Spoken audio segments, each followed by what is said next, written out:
Chapter 9. The Mathematics of a Dream.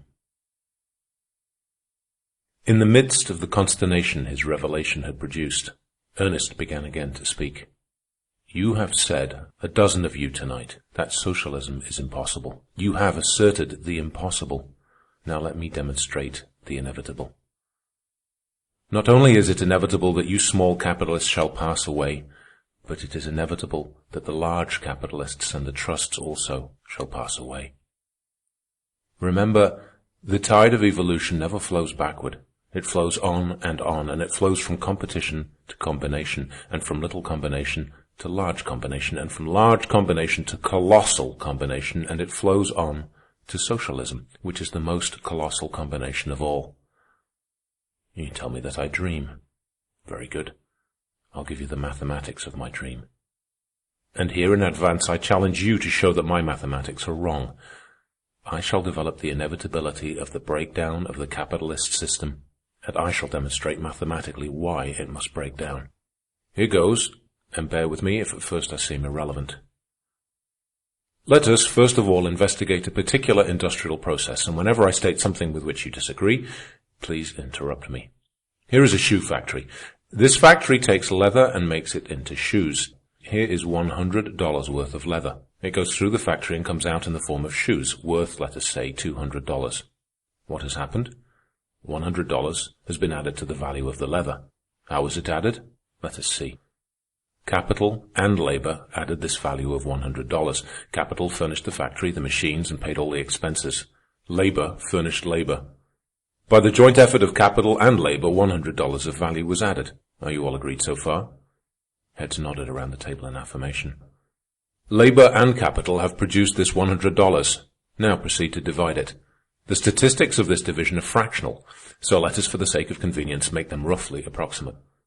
Capital takes $50 as its share, and labor gets in wages $50 as its share. We will not enter into the squabbling over the division. Note: Everhard here clearly develops the cause of all the labor troubles of that time. In the division of the joint product, capital wanted all it could get, and labor wanted all it could get. This quarrel over the division was irreconcilable. So long as the system of capitalistic production existed, labor and capital continued to quarrel over the division of the joint product. It is a ludicrous spectacle to us, but we must not forget that we have 7 centuries' advantage over those that lived in that time. No matter how much squabbling takes place, in one percentage or another the division is arranged. And take notice here that what is true of this particular industrial process is true of all industrial processes. Am I right? Again, the whole table agreed with Ernest. Now, suppose labor, having received its $50, wants to buy back shoes. It could only buy back $50 worth. That's clear, isn't it? And now we shift from this particular process to the sum total of all industrial processes in the United States, which includes the leather itself, raw material, transportation, selling, everything. We will say, for the sake of round figures, that the total production of wealth in the United States in 1 year is $4 billion. Then labor has received in wages during the same period $2 billion. $4 billion has been produced. How much of this can labor buy back? $2 billion. There is no discussion of this, I'm sure. For that matter, my percentages are mild. Because of 1,000 capitalistic devices, labor cannot buy back even half of the total product. But to return, we will say labor buys back $2 billion. Then it stands to reason that labor can consume only $2 billion. There are still $2 billion to be accounted for, which labor cannot buy back and consume. Labor does not consume its $2 billion, even, Mr. Kowald spoke up. If it did, it would not have any deposits in the savings banks. Labor's deposits in the savings banks are only a sort of reserve fund that is consumed as fast as it accumulates. These deposits are saved for old age, for sickness and accident, and for funeral expenses. The savings bank deposit is simply a piece of the loaf put back on the shelf to be eaten next day. No, labor consumes all of the total product that its wages will buy back. $2 billion are left to capital. After it has paid its expenses, does it consume the remainder? Does capital consume all of its $2 billion? Ernest stopped and put the question point blank to a number of the men. They shook their heads. I don't know, one of them frankly said. Of course you do, Ernest went on. Stop and think a moment. If capital consumed its share, the sum total of capital could not increase. It would remain constant. If you will look at the economic history of the United States, you will see that the sum total of capital has continually increased. Therefore, capital does not consume its share. Do you remember when England owned so much of our railroad bonds? As the years went by, we bought back those bonds. What does that mean? That part of capital's unconsumed share bought back the bonds. What is the meaning of the fact that today the capitalists of the United States own hundreds and hundreds of millions of dollars of Mexican bonds, Russian bonds, Italian bonds, Grecian bonds? The meaning is that those hundreds and hundreds of millions were part of capital's share, which capital did not consume. Furthermore, from the very beginning of the capitalist system, capital has never consumed all of its share. And now we come to the point. $4 billion of wealth is produced in 1 year in the United States. Labor buys back and consumes $2 billion. Capital does not consume the remaining $2 billion. There is a large balance left over unconsumed. What is done with this balance? What can be done with it? Labor cannot consume any of it, for labor has already spent all its wages. Capital will not consume this balance because already, according to its nature, it has consumed all it can. And still remains the balance. What can be done with it? What is done with it? It is sold abroad, Mr. Kowalt volunteered. The very thing, Ernest agreed. Because of this balance arises our need for a foreign market. This is sold abroad. It has to be sold abroad. There is no other way of getting rid of it. And that unconsumed surplus, sold abroad, becomes what we call our favorable balance of trade. Are we all agreed so far? Surely it is a waste of time to elaborate these ABCs of commerce, Mr. Calvin said tartly. We all understand them. And it is by these ABCs I have so carefully elaborated that I shall confound you, Ernest retorted. There's the beauty of it, and I'm going to confound you with them right now. Here goes. The United States is a capitalist country that has developed its resources.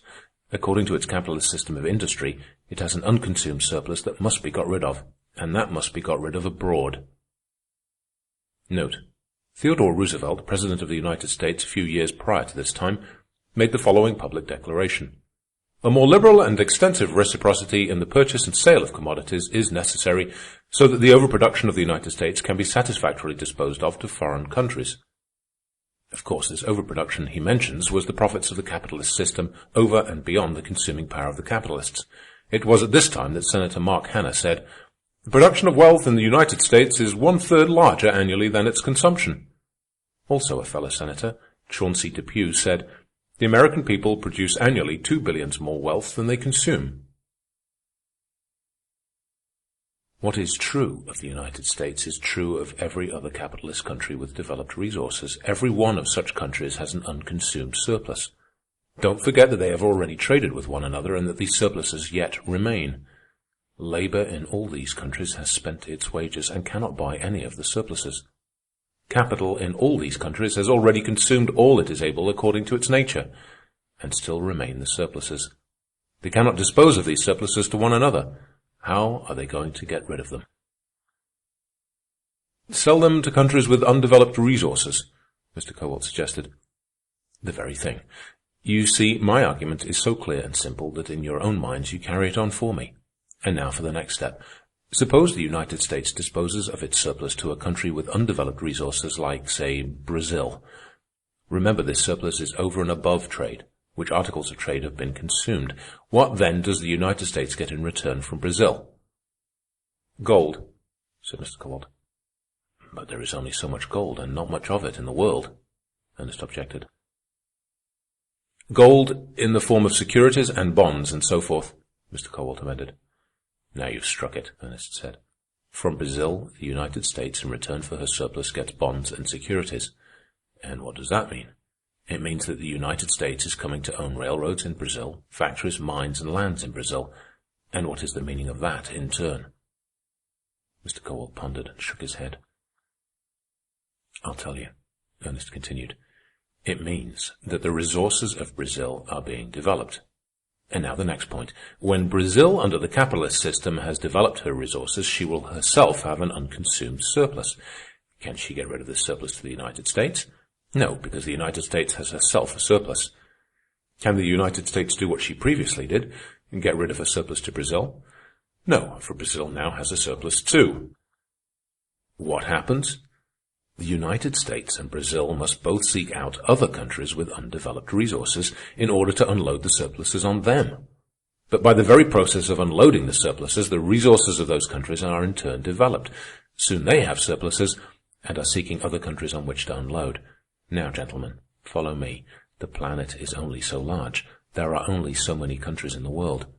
What will happen when every country in the world, down to the smallest and last, with a surplus in its hands, stands confronting every other country with surpluses in their hands? He paused and regarded his listeners. The bepuzzlement in their faces was delicious. Also, there was awe in their faces. Out of abstractions, Ernest had conjured a vision and made them see it. They were seeing it then, as they sat there, and they were frightened by it. "We started with ABC, Mr. Calvin," Ernest said slyly. "I have now given you the rest of the alphabet. It is very simple. That is the beauty of it. You surely have the answer forthcoming. What then when every country in the world has an unconsumed surplus? Where will your capitalist system be then?"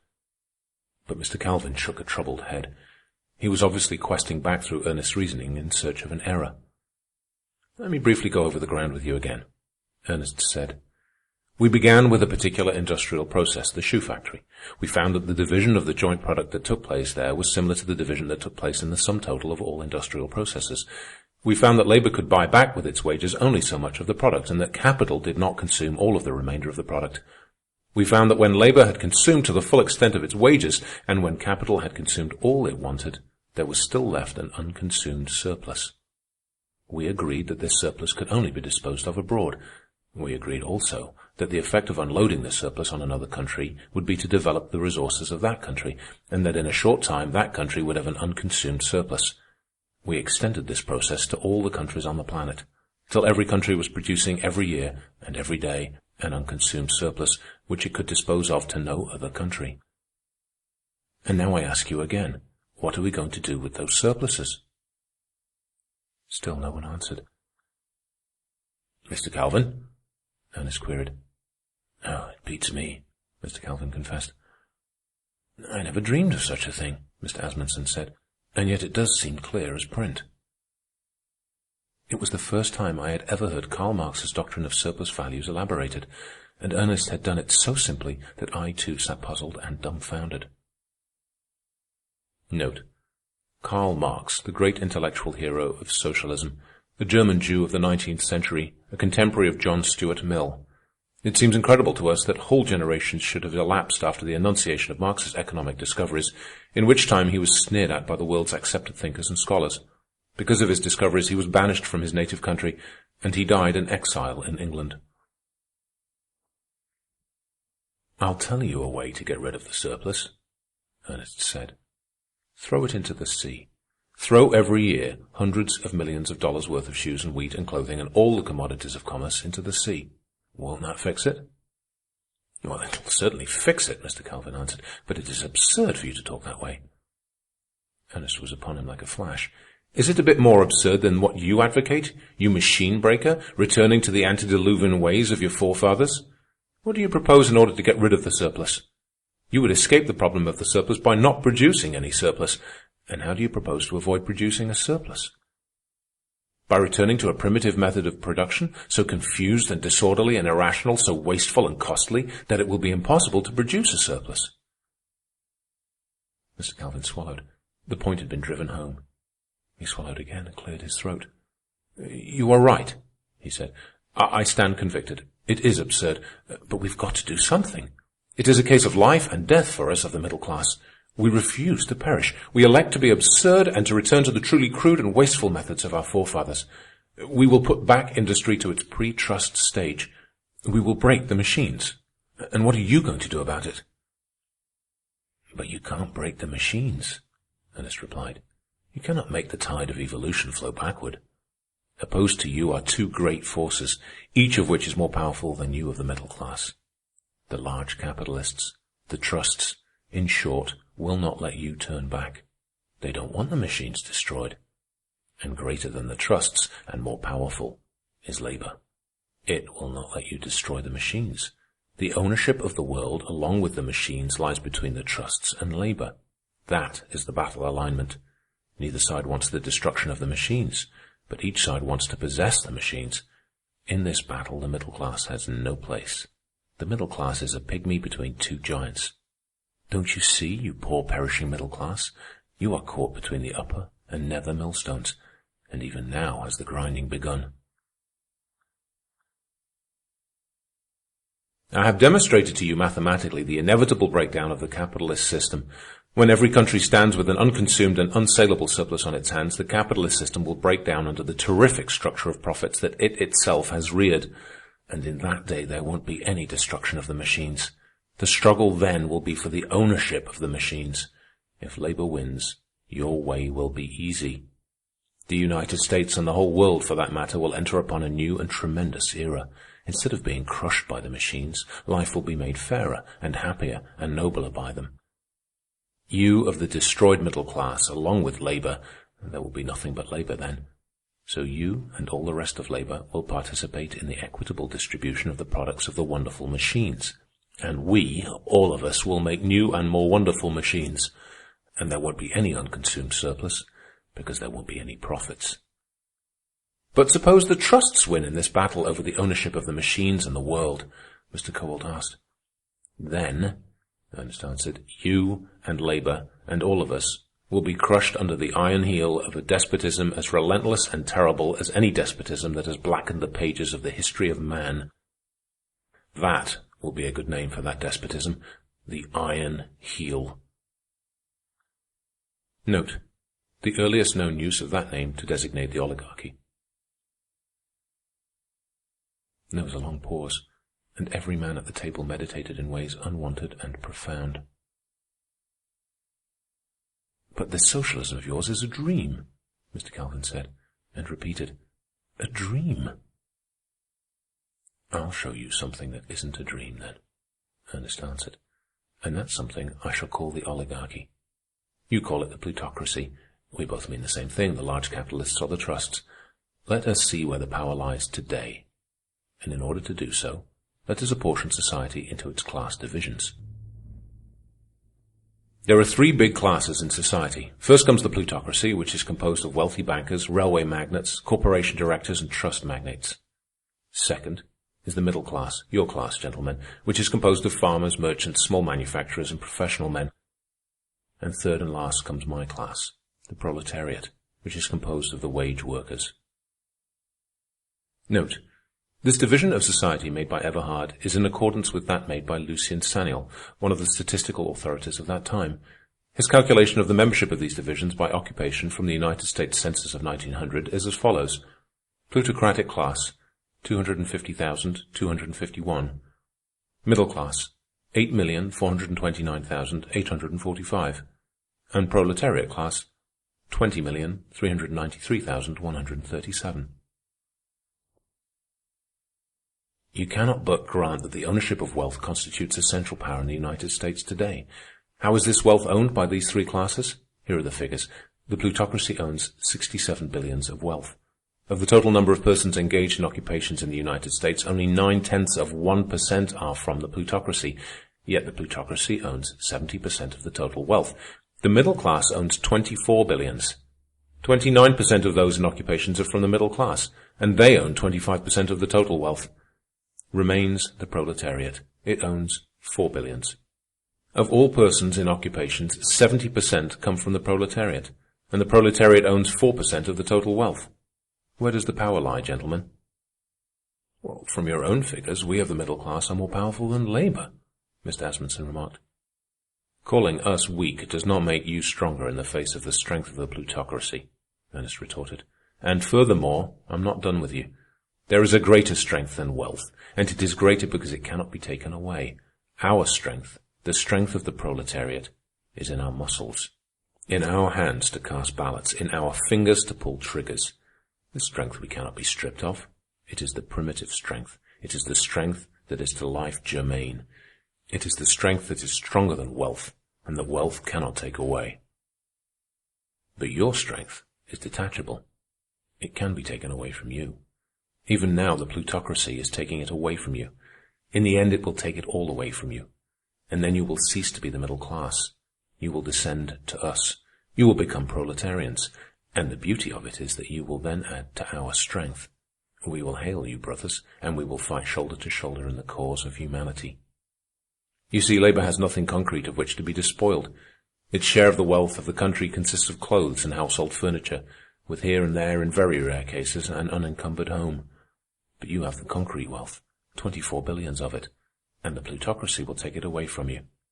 Of course, there is the large likelihood that the proletariat will take it away first. Don't you see your position, gentlemen? The middle class is a wobbly little lamb between a lion and a tiger. If one doesn't get you, the other will. And if the plutocracy gets you first, why, it's only a matter of time when the proletariat gets the plutocracy. Even your present wealth is not a true measure of your power. The strength of your wealth at this moment is only an empty shell. That is why you are crying out your feeble little battle cry. Return to the ways of our fathers. You are aware of your impotency.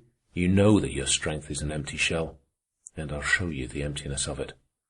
What power have the farmers? Over 50% are thralls by virtue of the fact that they are merely tenants or unmortgaged, and all of them are thralls by virtue of the fact that the trusts already own or control, which is the same thing only better, own and control all the means of marketing the crops, such as cold storage, railroads, elevators, and steamship lines. And furthermore, the trusts control the markets. In all this, the farmers are without power. As regards their political and governmental power, I'll take that up later, along with the political and governmental power of the whole middle class. Day by day, the trusts squeeze out the farmers as they squeezed out Mr. Calvin and the rest of the dairymen, and day by day are the merchants squeezed out in the same way. Do you remember how in 6 months the tobacco trust squeezed out over 400 cigar stores in New York City alone? Where are the old-time owners of the coal fields? You know today, without my telling you, that the railroad trust owns or controls the entire anthracite and bituminous coal fields. Does the Standard Oil Trust own a score of the ocean lines? Note: Standard Oil and Rockefeller. See upcoming footnote. Rockefeller began as a member. And does it not also control copper, to say nothing of running a smelter trust as a little side enterprise? There are 10,000 cities in the United States tonight lighted by the companies owned or controlled by Standard Oil. And in as many cities, all the electric transportation, urban, suburban, and interurban, is in the hands of Standard Oil.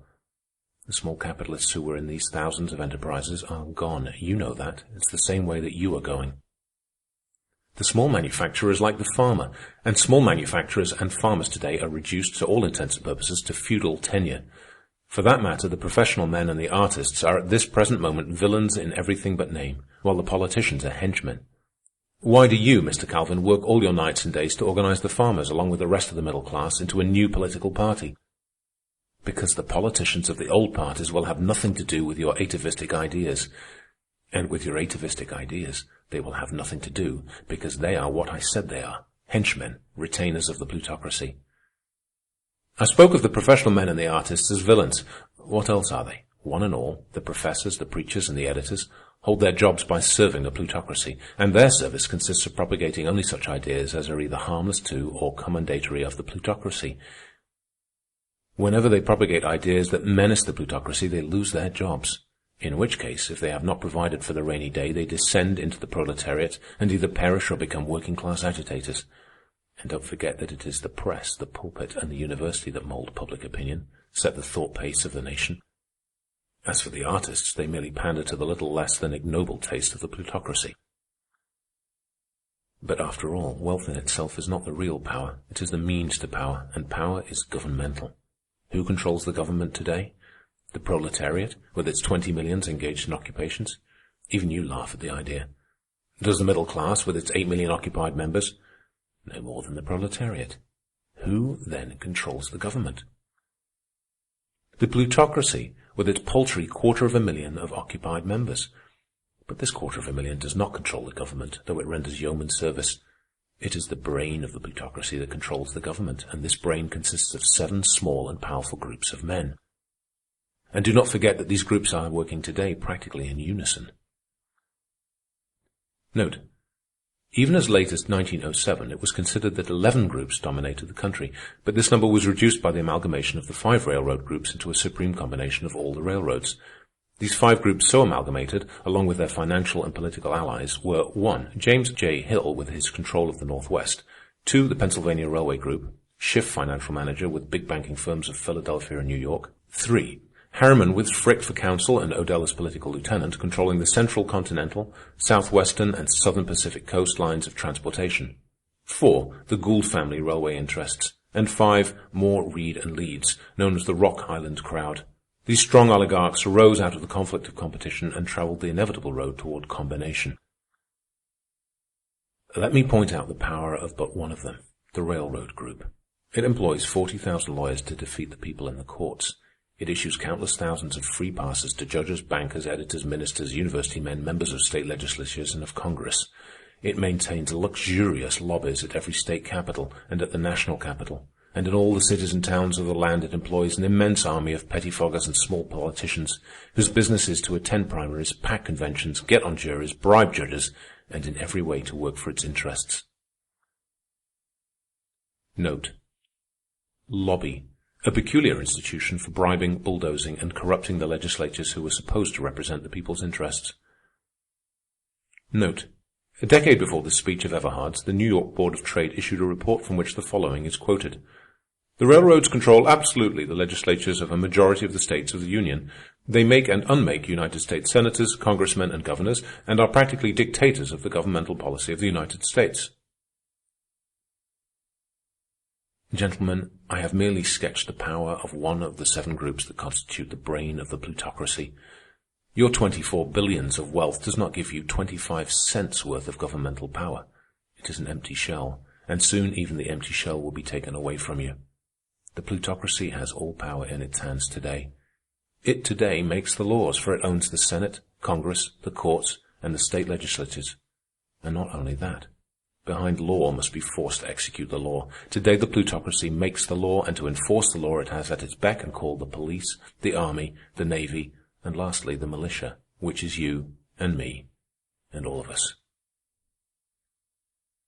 Note: Rockefeller began as a member of the proletariat, and through thrift and cunning succeeded in developing the first perfect trust, namely that known as Standard Oil.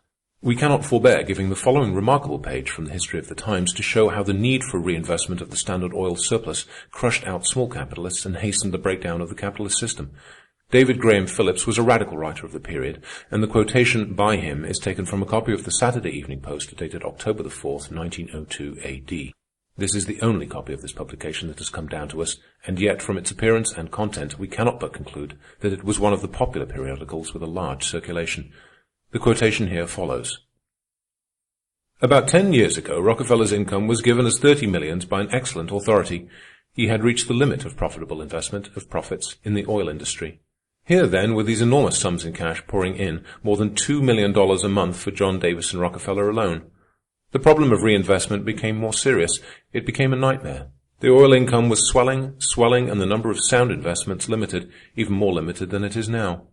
It was through no special eagerness for more gains that the Rockefellers began to branch out from oil into other things. They were forced, swept on by this inrolling tide of wealth which their monopoly magnet irresistibly attracted. They developed a staff of investment seekers and investigators. It is said that the chief of this staff has a salary of $125,000 a year. The first conspicuous excursion and incursion of the Rockefellers was into the railway field. By 1895, they controlled 1/5 of the railway mileage of the country. What do they own, or through dominant ownership control today? They are powerful in all the great railways of New York, North, East, and West, except one, where their share is only a few millions.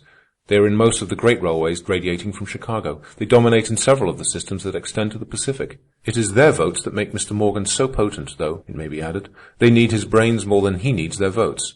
At present, and the combination of the two constitutes in large measure the community of interest. But railways could not alone absorb rapidly enough those mighty floods of gold. Presently, John D. Rockefeller's $2.5 million a month had increased to 4 to 5 to 6 millions a month to 75 millions a year. Illuminating oil was becoming all profit. The reinvestments of income were adding their might of many annual millions. The Rockefellers went into gas and electricity when those industries had developed to the safe investment stage, and now a large part of the American people must begin to enrich the Rockefellers as soon as the sun goes down, no matter what form of illuminant they use. They went into farm mortgages. It is said that when prosperity a few years ago enabled the farmers to rid themselves of their mortgages, John D. Rockefeller was moved almost to tears. 8 millions, which he had thought taken care of for years to come, at a good interest, was suddenly dumped upon his doorstep, and there set up a squawking for a new home. This unexpected addition to his worriments in finding places for the progeny of his petroleum and their progeny's progeny was too much for the equanimity of a man without a digestion. The Rockefellers went into mines, iron and coal and copper and lead, into other industrial companies, into street railways, into national, state, and municipal bonds, into steamships and steamboats and telegraphy, into real estate, into skyscrapers and residences and hotels and business blocks, into life insurance, into banking. There was soon literally no field of industry where their millions were not at work. The Rockefeller Bank, the National City Bank, is by itself far and away the biggest bank in the United States. It is exceeded in the world only by the Bank of England and the Bank of France. The deposits average more than 100 millions a day, and it dominates the call loan market on Wall Street and the stock market. But it is not alone. It is the head of the Rockefeller chain of banks, which includes 14 banks and trust companies in New York City, and banks of great strength and influence in every large money center in the country. John D. Rockefeller owns Standard Oil stock worth between 4 and 500 millions at the market quotations. He has 100 millions in the Steel Trust, almost as much in a single Western railway system, half as much in a second, and so on and on and on until the mind wearies of the cataloguing. His income last year was about $100 million. It is doubtful if the incomes of all the Rothschilds together make a greater sum, and it is going up by leaps and bounds. Little discussion took place after this, and the dinner soon broke up. All were quiet and subdued, and leave-taking was done with low voices. It seemed almost that they were scared by the vision of the times they had seen. "The situation is indeed serious," Mr. Calvin said to Ernest. "I have little quarrel with the way you have depicted it. Only I disagree with you about the doom of the middle class. We shall survive, and we shall overthrow the trusts." "And return to the ways of your fathers," Ernest finished for him. "Even so," Mr. Calvin answered gravely. "I know it's a sort of machine-breaking, and that it is absurd, but then life seems absurd today. What of the machinations of the plutocracy? And at any rate, our sort of machine-breaking is at least practical and possible, which your dream is not. Your socialistic dream is, well, a dream. We cannot follow you." "I only wish you fellows knew a little something about evolution and sociology," Ernest said wistfully, as they shook hands. "We would be saved so much trouble if you did." End of Chapter 9. Recording by Matt Saw, Montreal, mattsaw.org.